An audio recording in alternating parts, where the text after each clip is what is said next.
Mesdames, Mesdemoiselles, Messieurs, en direct, en public, à l'occasion de cette première journée de Planète Entreprise, on est maintenant dans le module numéro 2, les Digital IT Days. Plusieurs thèmes, mais évidemment un thème conducteur, la digitalisation des entreprises, digitalisation des métiers, digitalisation des fonctions, nouveaux business models et parfois ubérisation, disruption. Le monde change autour de nous, on est parfois dans des silos et on ne se rend pas compte à quel point le digital est en train de tout changer dans nos entreprises, dans nos organisations et dans notre vie. Pour s'en rendre un petit peu plus compte, je vais vous demander, mesdames et messieurs, d'accueillir nos 3 invités en musique. Tout de suite, c'est l'heure du débat. Venez vite nous rejoindre, mesdames et messieurs, sous vos encouragements.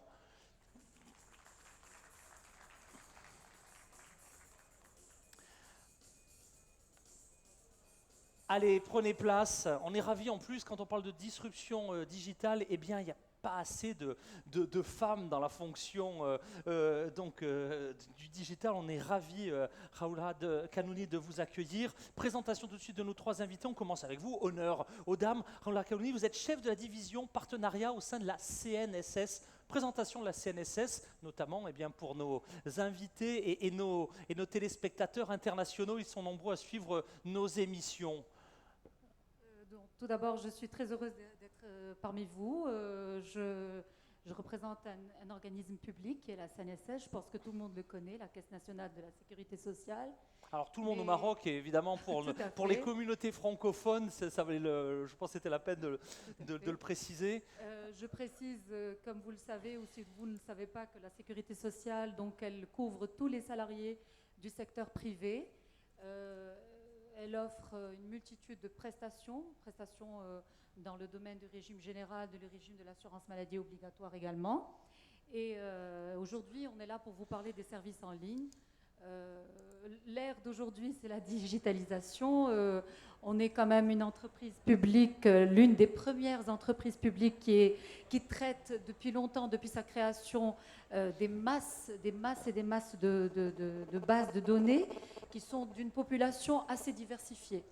Quand je dirais population assez diversifiée, il y a des assurés, il y a également le traitement donc, des affiliations. Et la digitalisation ne date pas d'aujourd'hui, donc elle date depuis longtemps. Elle a fait également la digitalisation de tout ce qui est process et procédures. Et aujourd'hui, donc, pour améliorer justement cette qualité de service, il vous reste au moins 10 secondes pour cette introduction. C'est confort. Pour améliorer donc la qualité de service à nos clients, il est primordial de développer l'utilisation des nouvelles technologies d'information et de communication et puis d'élargir notre gamme de services en ligne actuels. Merci en tout cas pour cet avant-projet qui montre évidemment à quel point la digitalisation peut véritablement structurer toute une évolution et toute une gamme de services auprès des usagers. Alors, avant Planète Entreprise, il y a eu effectivement, peut-être que notre 4e invité nous rejoint, Hicham Benis. Est-ce que s'agit-il de notre 4e invité? Venez vite nous rejoindre. Reste avec nous, Mohamed. Voilà, reste avec nous. Voilà. Je vais vous demander, soyez le bienvenu, ça se passe en direct devant vos caméras. Je vais vous demander une carte de visite pour les présentations. Prenez place et je vais vous laisser mon fauteuil. Voilà, je vais me mettre sur le pupitre, ce sera très bien. Alors, suite des présentations. Alors, avant la naissance, je le disais, de Planète Entreprise, qui est finalement un socle où on a tous les leviers de la performance des entreprises, il y a eu les Digital IT Days. Et dès le départ, Mohamed Sahad, l'OSIM a été un partenaire de la première heure.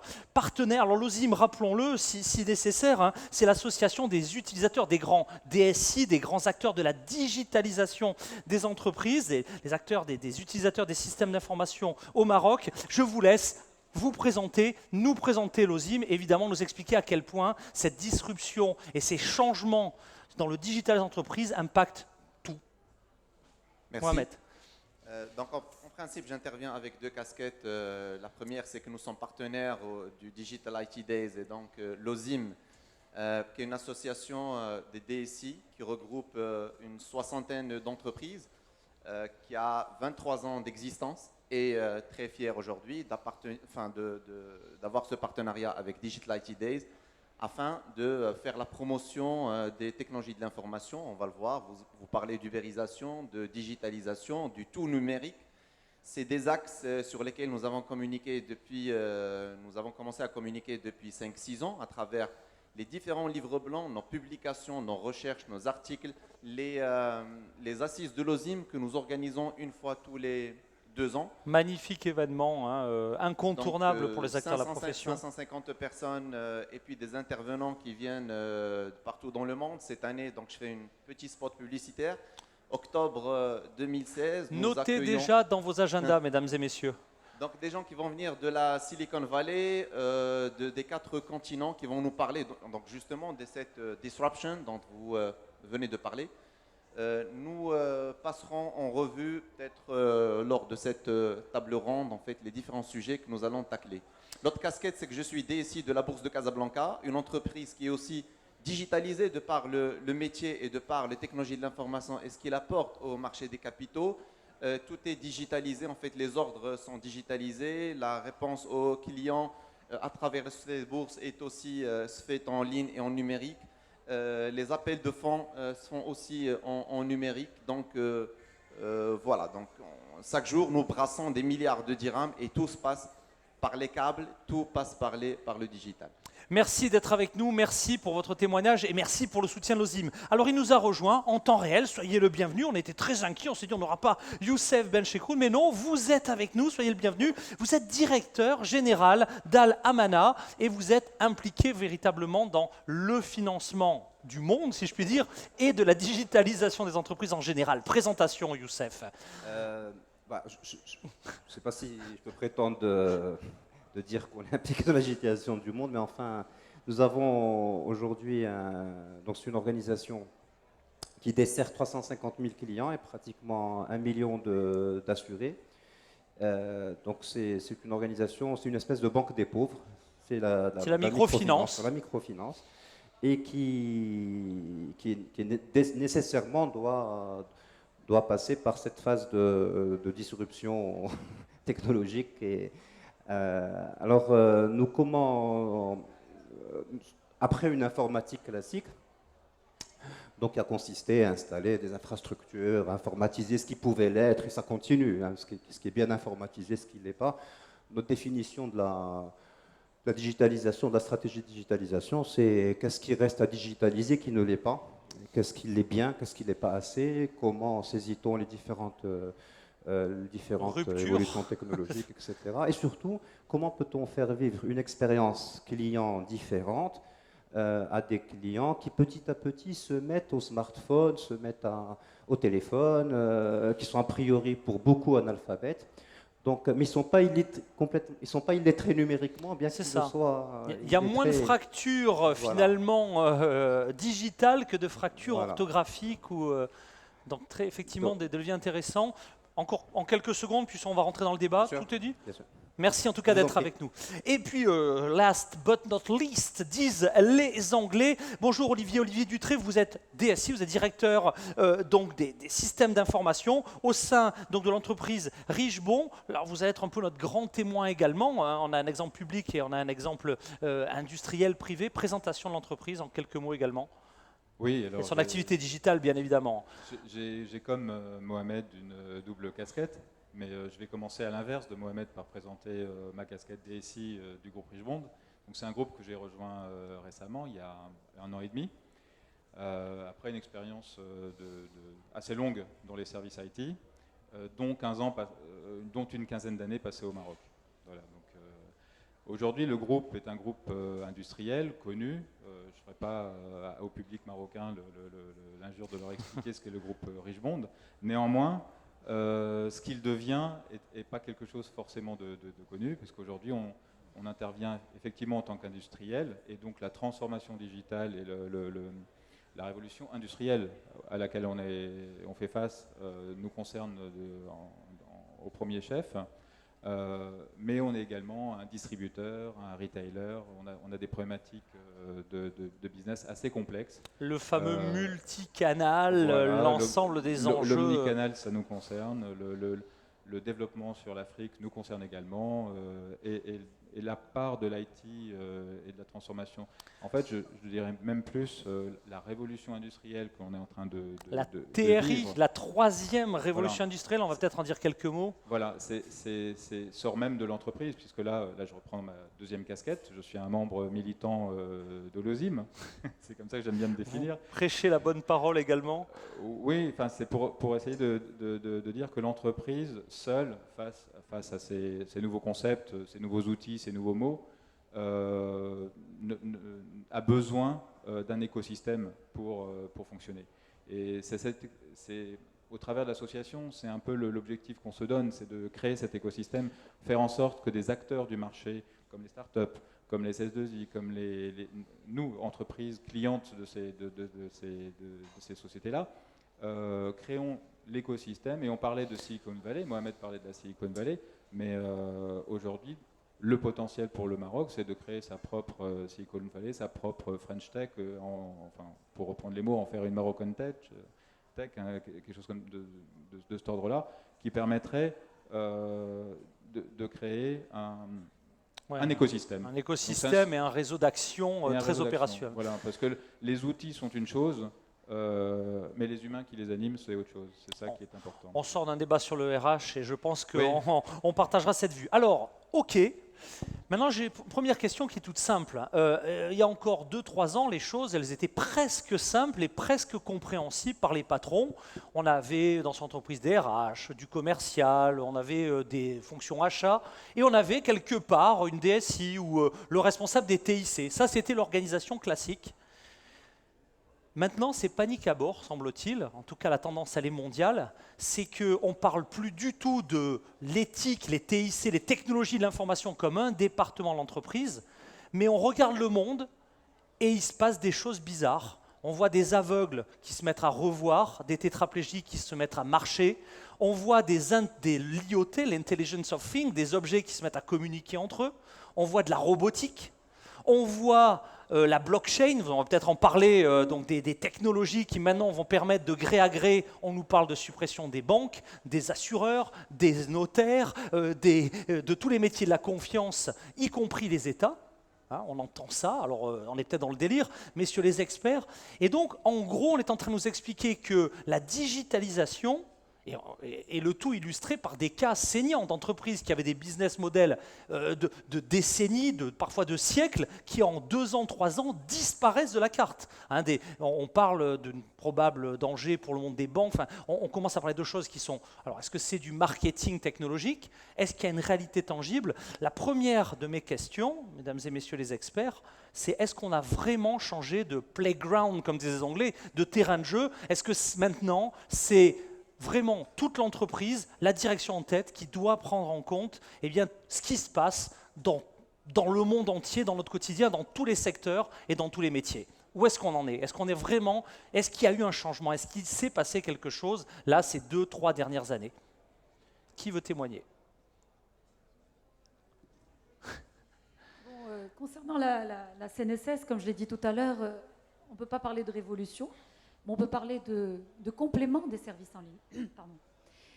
Aujourd'hui, quand vous parlez de la CNSS et qu'on dit qu'on est présent sur des réseaux sociaux, comme Facebook, comme YouTube, on a inséré nos campagnes de communication dessus, nos campagnes de sensibilisation, nos spots publicitaires. Aujourd'hui, on parle de publicité et on parle de client, parce que le client attend beaucoup de la CNSS. Il y a des choses sur lesquelles il est mal informé ou peu informé.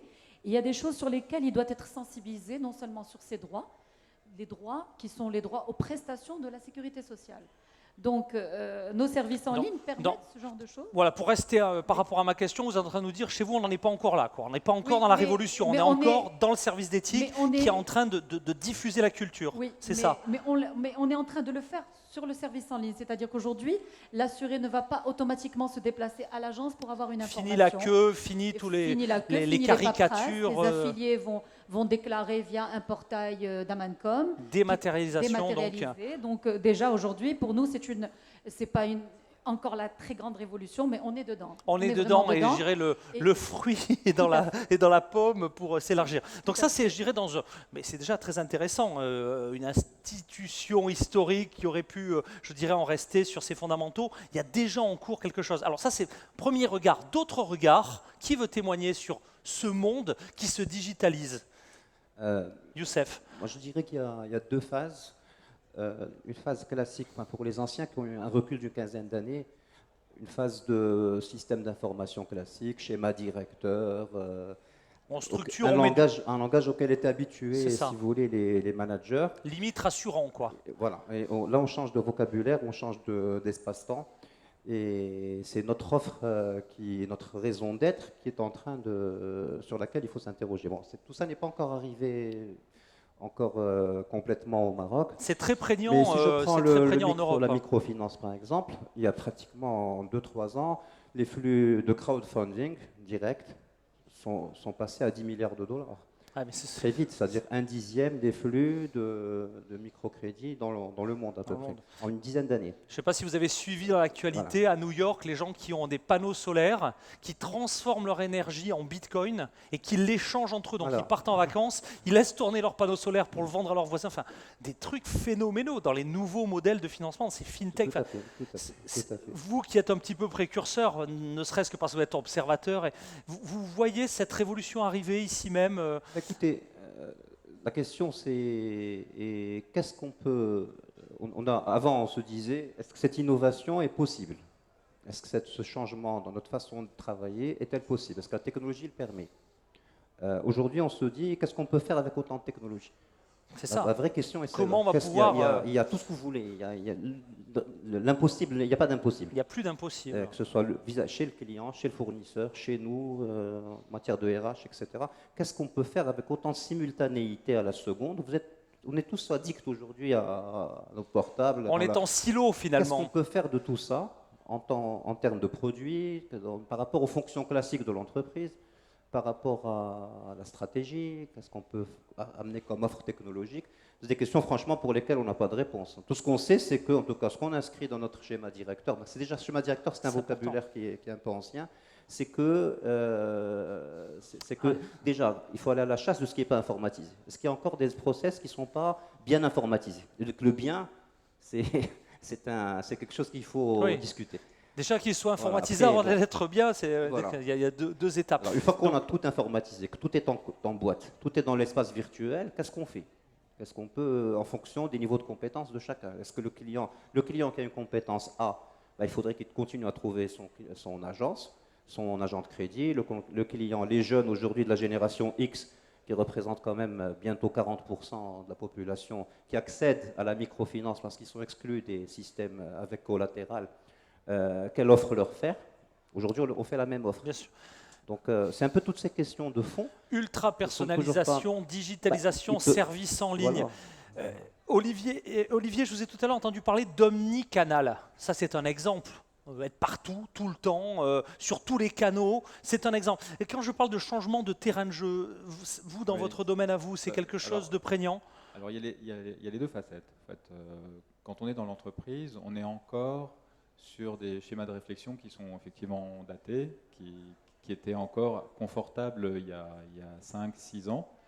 Le constat qu'on fait, c'est que ce dont vous parliez tout à l'heure est là, puisque les outils sont mondiaux, ils ont dépassé le cadre de l'entreprise. Donc, de toute façon, on n'est plus sur une problématique de est-ce qu'il faut y aller, quoi? Est-ce qu'il faut y aller? C'est là. Est-ce qu'on va le faire? Est-ce qu'on va l'utiliser? Qu'est-ce qu'on va en faire? Et ça déborde du cadre de l'entreprise. Les exemples de la CNSS et de la banque sont intéressants parce qu'en fait, c'est plutôt le rapport. Maintenant, on parlait du smartphone, mais ce n'est pas tant le smartphone, c'est le rapport du citoyen consommateur, et c'est là où il y a souvent maintenant un vrai mix, une vraie confusion, au contenu de son smartphone, et c'est révélateur de sa façon d'interagir, de la façon dont il veut interagir. Il veut moins d'intermédiaires, il veut être en prise directe. Moi, je fais mes paiements à la LIDEC ou à d'autres en tant que consommateur sur mon smartphone, et c'est vrai que ça fait très très longtemps que j'ai pas vu une agence LIDEC. Bon, j'ai rien contre. Non, mais c'est pour donner un exemple. c'est un exemple, mais c'est un exemple Est-ce qu'on éloquent. Ça veut dire que est-ce qu'on doit encore implanter des agences? Quel est le rôle de l'humain? Est-ce qu'il est plus en contact au service par rapport à des tâches répétitives? Il y a tous des modèles d'organisation à la clé derrière. Hein. Ce que je veux dire, c'est que ce que maintenant le consommateur est habitué à trouver, il le veut dans l'entreprise. Et c'est peut-être là où on a un retard, c'est-à-dire que cette façon d'interagir en tant que consommateur particulier, on le veut en tant que professionnel et en tant que cette fois-ci, partie prenante de l'économie. C'est pour ça que je parlais d'un écosystème à créer pour faire émerger des acteurs, parce qu'aujourd'hui, c'est d'abord des énergies et des hommes et des organisations, des institutions, des entreprises, des sociétés à mettre en réseau pour faire émerger, puisque les concepts, les outils sont là. Alors justement, c'est un peu la séquence boîte à outils, on va avancer, Mohamed, si on va à la fois peut-être, vous voulez peut-être réagir sur cette notion de changement de terrain de jeu, mais pour avancer dans le débat, c'est peut-être la séquence gros mots, hein, parce que la panoplie des technologies dont on parle, elle est extrêmement large, j'en ai évoqué quelques-unes, mais parlons d'imprimante 3D, parlons alors effectivement, d'intelligence of things, l'intelligence ambiante, ces objets qui communiquent de plus en plus sans même passer par l'homme, parlons alors, des technos les plus traditionnels, la digitalisation, les systèmes d'information nouvelle génération, le e-commerce 2.0, enfin tous les outils collaboratifs. Donc cette boîte à outils, on pourrait y passer des heures à tout énumérer, pardon, ça devient dur ce matin. Par rapport à ça, peut-être la séquence un peu sourcing, quels sont pour vous dans toute cette panoplie d'outils technologiques, ceux sur lesquels il faut être vraiment en grande vigilance et sur lesquels nos invités doivent être un petit peu à l'écoute? En fait, je vais rebondir sur ce que disait Youssef. Les outils sont là. Maintenant, c'est charge à nous de se dire why not, hein, plutôt que de se dire on a une problématique et quelle est la solution. On se dit tout est solution et justement il faudrait utiliser la solution dans un business model. Voilà, dans le business model et là où ça a une valeur ajoutée.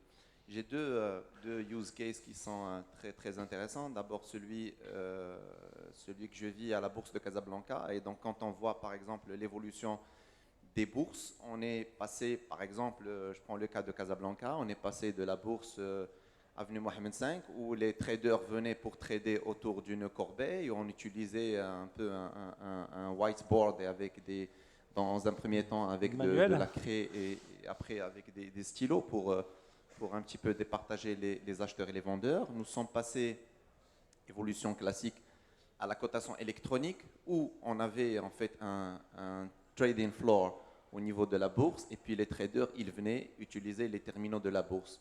Plus tard, donc comme les télécoms se sont développés et donc on est passé à des choses sérieuses, on a un peu déporté ces postes de travail chez les sociétés de bourse, ils ont commencé à trader. Vous savez qu'aujourd'hui, l'évolution classique, c'est que ces bourses-là, aujourd'hui qu'on vénère, hein, Euronext, London Stock Exchange, New York Stock Exchange, aujourd'hui, elles sont hyper bousculées par des bourses qui existent en ligne.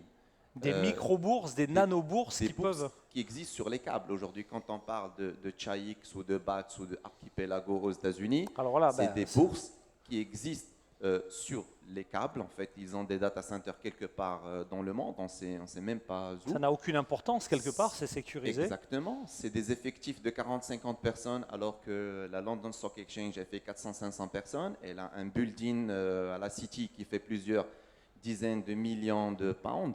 Et ces bourses-là électroniques, elles adressent plusieurs marchés. C'est-à-dire qu'aujourd'hui, quand vous passez votre ordre, la plateforme ou l'algorithme derrière, il est prêt à faire de l'arbitrage pour voir si, quand vous voulez acheter votre 3000 actions Cisco, est-ce qu'il est plus rentable de les acheter sur LSE ou de les acheter sur Nasdaq ou de les acheter à Tokyo.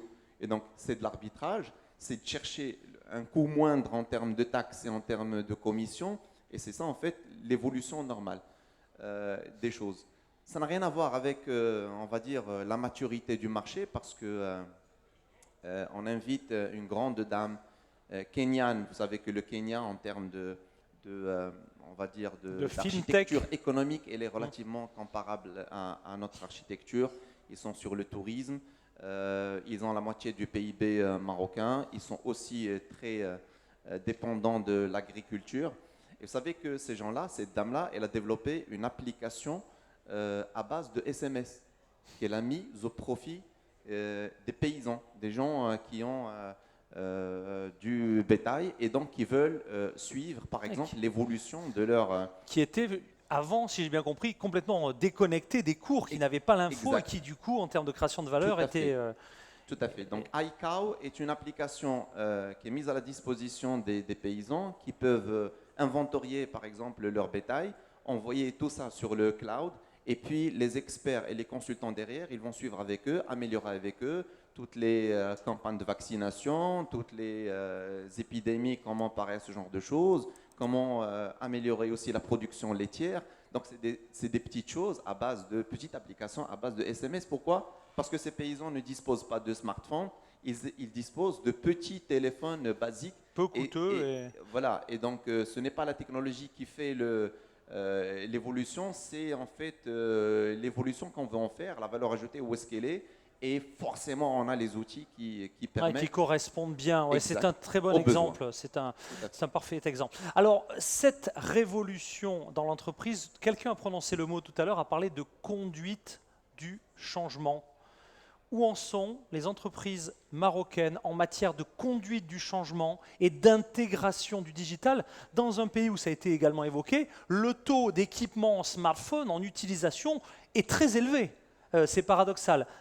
Équipement, culture digitale dans les entreprises versus taux d'équipement et d'appropriation des réseaux sociaux, enfin de tous les outils digitaux par la population la plus large. Votre regard sur le sujet, assez rapidement parce qu'on a encore un dernier sujet à voir dans la demi-heure qui nous est accordée, ça va très très vite. Je dirais juste une chose rapide, un peu pour rebondir sur ce que je disais tout à l'heure, c'est que le particulier est mieux équipé que l'employé, Ouais, qui est la même personne. Hein. C'est On une parle- réponse on parle bien de la rapide, même chose. très éloquente. Tout le monde est d'accord avec ça?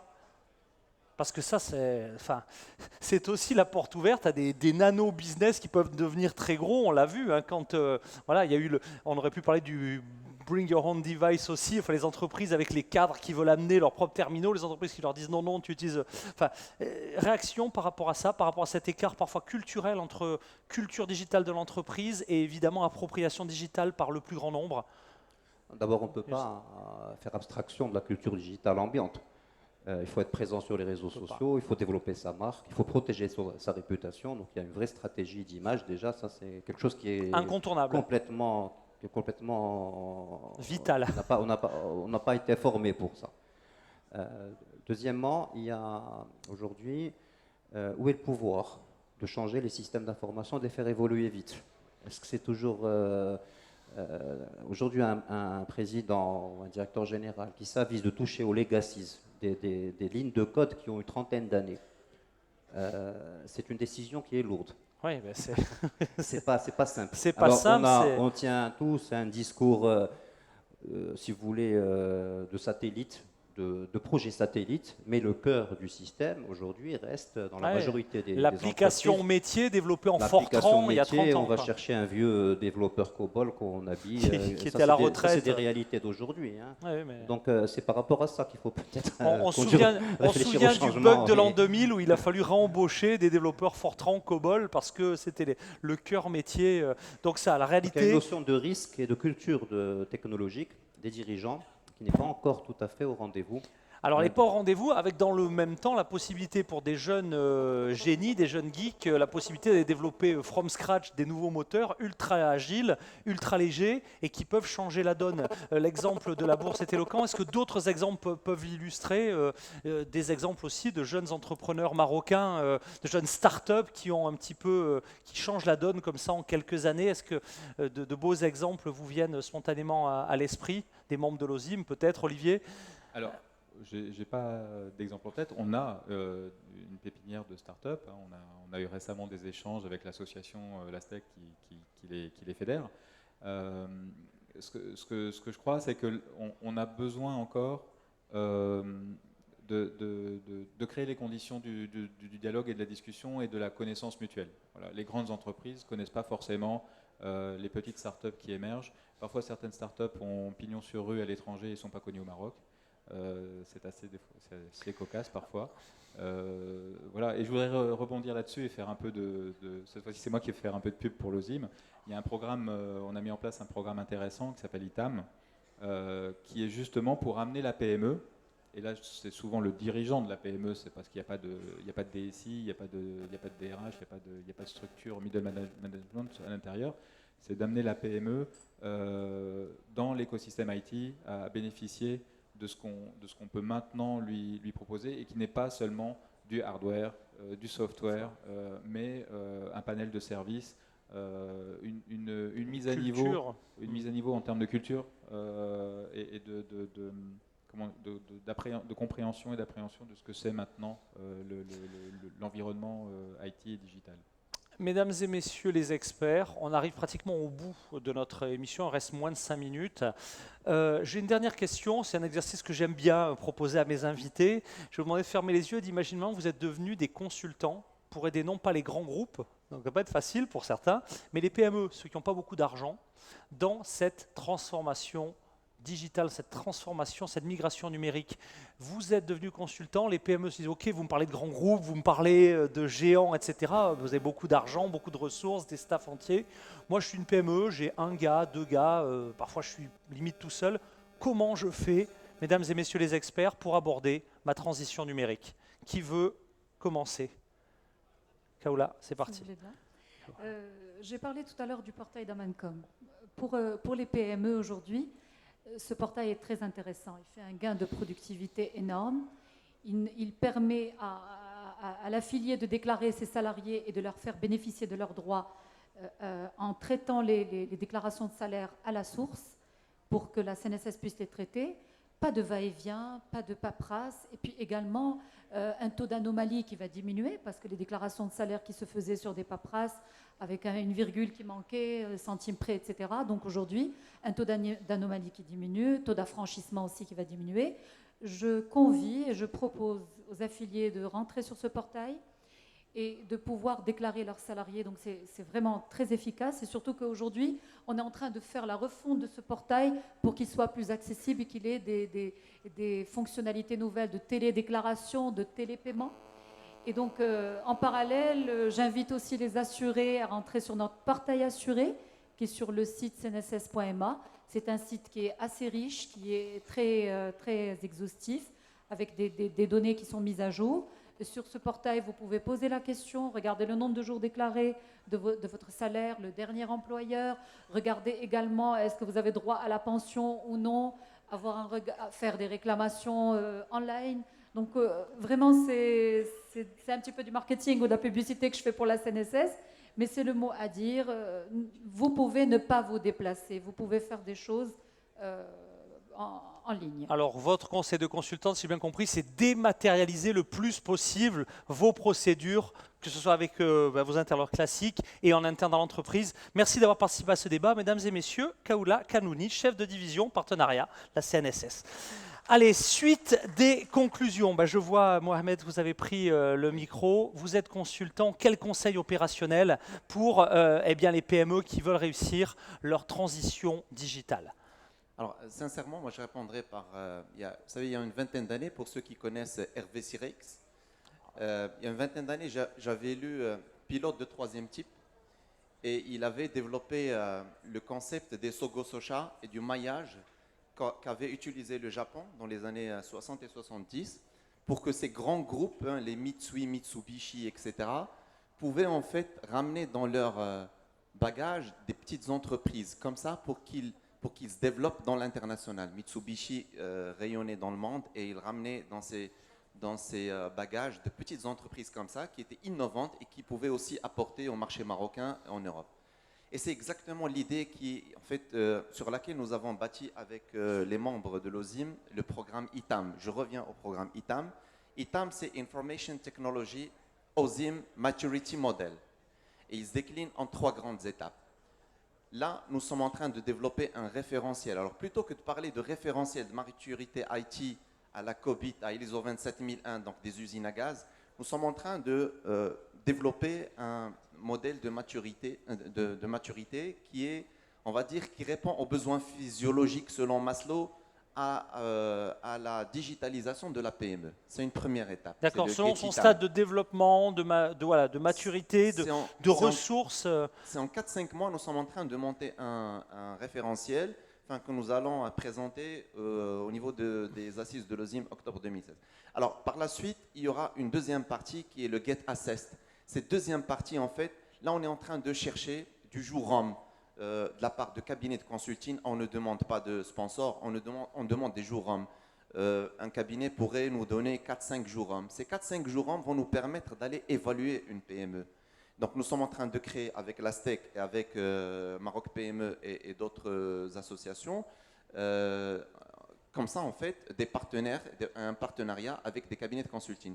Alors par la suite, les entreprises qui seront sur un niveau de maturité entre 0 et 3, c'est qu'ils n'ont pas encore franchi ce besoin physiologique et on va les aider, les accompagner, les sensibiliser, les former pour qu'elles montent un peu en maturité. Celles qui sont à un niveau 4-5, nous avons des éditeurs grands dans le monde. Nous avons déjà quelques noms avec qui nous avons déjà des contacts. On pense au et même. qui nous proposent des get value, c'est-à-dire une valeur ajoutée à mettre à la disposition de ces entreprises qui sont assez matures.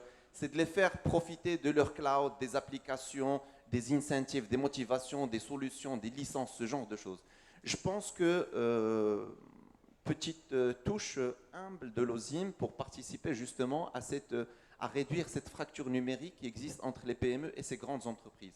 Nous avons toujours été taxés, l'OSIM, d'être une association de grandes entreprises. Nous avons aujourd'hui baissé et réduit le ticket d'entrée d'adhésion à l'OSIM à un très bas niveau pour justement ramener les PME aussi à l'OSIM et qu'on crée cette locomotive Sogo Socha à la japonaise pour améliorer le niveau de maturité IT des PME. Plus de barrières financières pour partager son retour d'expérience digitale. Merci d'avoir participé à cet échange, mesdames et messieurs. Mohamed Saad, le président de l'OSIM. Youssef, votre conclusion? Moi, je dirais, en parlant de besoins physiologiques, de besoins de plus haut niveau, j'ai l'impression que la culture SI doit se propager un peu plus. Avant, il fut encore, jusqu'à un temps récent, on pouvait dire ça c'est l'affaire des informaticiens, des spécialistes. À mon avis, on peut de moins en moins se permettre, Oui. en tant que gestionnaire de ressources, manager, top manager, de rester sur une inculture informatique déjà. Donc Alors, chacun doit améliorer ses connaissances. Premier point. Deuxièmement, moi, à la place de ce petit entrepreneur qui démarre, donc pour satisfaire les besoins physiologiques de sa PME, moi je dirais le cloud. Dans le Oui, bien cloud, sûr. on trouve tout. Le cloud, on a les ressources Donc, des le très grands, cloud, même donc quand on il est très faut, petit. Le cloud, il faut démystifier ce que c'est. Il faut déjà lui expliquer. D'où cette notion de changer de paradigme. L'informatique n'est pas faite pour les informaticiens. La technologie, c'est Grâce au l'affaire de cloud, tous. c'est l'affaire de Et tous. il y a une frange entière de la population, des gens qui ont fait de grandes études et tout, qui sont en train de s'illettriser. Enfin, je ne sais pas si c'est le terme. En tout petit à cas, il est petit. éloquent. Ouais. Moi, je dirais que le problème est là. Hein. Il faut C'est que ça. petit à petit... Fiers de leurs études, de leurs Voilà. diplômes, Ça s'éloignent. suffit pas. On ne peut ouais. pas rester complètement disjoncté ou déconnecté de ce qui se passe, parce que c'est là où les choses se passent. Comme je dirais, c'est les plateformes aujourd'hui, les grandes plateformes, les GAFA qui sont en train de donner la direction du GAFA, donc Google, Voilà. Amazon, Et comment Facebook, peut-on rester, Apple. rester dans le jeu en étant déconnecté complètement et en ne décodant même pas vocabulaire. Donc il y a ce premier point. Il y a le cloud. Donc le cloud, il faut Donc démystifier mot-clé peut-être. à noter vraiment le Dans cloud le pour les cloud, PME. on trouve tout. Je ne dirais pas gratuitement, mais avec un On petit trouve peu. du gratuit, on trouve du pas cher et on Voilà. trouve du On très puissant. Et surtout du sécurisé. Vous parliez du tiers de confiance tout à l'heure. Moi, ma meilleure boîte aux lettres, c'est Gmail. On a beau avoir investi dans une messagerie c'est un casse-tête, vous ne pouvez pas vous imaginer. Mais ça reste Gmail. Je suis certain que mes mails arrivent, partent, etc. Il y a aujourd'hui des outils sur le cloud qui permettent. Donc pour les besoins physiologiques, c'est cela. Ensuite, vous parlez des besoins de reconnaissance, de sécurité, etc. Ben ça, c'est le métier. Qu'est-ce que la technologie peut à un maçon, à un consultant en finance, ou qu'est-ce qu'elle peut lui amener. Je prends l'exemple, je ne me rappelle plus comment s'appelle ce site aujourd'hui, un site qui vous permet qui est très connu, tu peux peut-être me dire le nom, où on lance une demande de logo dans la com, hein, et oui, c'est en train de condamner quelque part tout un volet d'activité des agences de com. Ouais. On lance une demande de logo, dans le quart d'heure vous avez 10 000 propositions, dont 200 que le meilleur créatif n'aurait pas fait. C'est ça. Donc, Et par rapport à tout ça, que l'on achète aux gens. Ça, c'est au service de la C'est TPE, vous parliez des Que l'on valeurs achète de aux enchères inversées, il faut le préciser. C'est-à-dire qu'en plus, le plus. prix devient extrêmement. C'est ça. Le crowdsourcing, l'innovation ouverte, Donc le développement collaboratif mondialisé. Alors, si on n'est pas ouvert Un à ces choses-là, si on n'améliore pas sa culture, comment voulez-vous saisir ces opportunités? On se retrouve à faire des choix dictés par le marché, par le marketing, et voilà. Eh ben, cette culture, Youssef Benchekroun, on sent que vous l'avez. Merci de l'avoir partagée avec nous, mesdames et messieurs. Youssef Benchekroun, le directeur général d'Al-Amana Microcrédit. Alors, Olivier, il fallait un praticien pour conclure ce débat. C'est Alors, sur vous que ça tombe et c'est parti. Si vous me faites redevenir consultant, donc c'est... Eh ben, c'est un exercice. En plus, avec des petits budgets, hein, en plus, ce qui n'arrange budget. rien. En fait, ce que je dirais à la PME, c'est déjà ce que j'ai dit un peu tout le long, c'est ne pas rester seul. On est à l'ère de la transformation digitale et donc des réseaux. Et les réseaux sont puissants. C'est ce que vient de dire Youssef. Par le réseau, par l'accès à des plateformes qui sont maintenant publiques, où tout le monde contribue avec des contributeurs qui peuvent être payants, gratuits, et ainsi de suite, on peut avoir accès à une puissance de services, j'appellerais ça service, parce qu'on a dépassé le hardware, le software et l'IT traditionnel. On peut avoir accès à une puissance de service, qu'on soit tout petit, micromanager, ou qu'on soit un grand groupe. Et souvent, on peut même gagner en agilité en étant petit, parce qu'on n'a pas justement à bypasser tout un tas de process internes qui nous permettent d'accéder à ces ressources. Voilà. Donc ne pas rester seul, rejoindre des réseaux physiques, réels, vrais, des associations, des places publiques, parce qu'on est à l'ère de dématérialisation, mais il est important de physiquement se voir, se connaître, parce que la confiance, elle est certes acquise pour les données dans le cloud, beaucoup plus que pour les données dans l'entreprise, mais la confiance, elle se tisse sur des relations humaines. La confiance entre les acteurs, elle se tisse par l'échange direct, la visualisation qui permet de bâtir cette confiance. Un monde de plus en plus agile, un monde de plus en plus en réseau et un monde où effectivement savoir interagir avec les autres est plus que jamais vital. Merci beaucoup Olivier Dutré, mesdames et messieurs, Olivier Dutré, directeur système d'information de Richebourg et membre de l'OSIM. C'est la fin de cette émission. Comme toutes les autres émissions, eh bien, vous les retrouverez sur le portail de Planète Entreprise dans les jours à venir, sur le portail également des médias partenaires de cette journée. Je vous remercie évidemment d'avoir assisté très nombreux à l'enregistrement de cette émission. Je vous remercie à vous également qui suivez nombreux nos émissions, la communauté francophone de Planète Entreprise. À tout de suite pour d'autres rendez-vous, d'autres rencontres et d'autres partages d'expériences. Merci.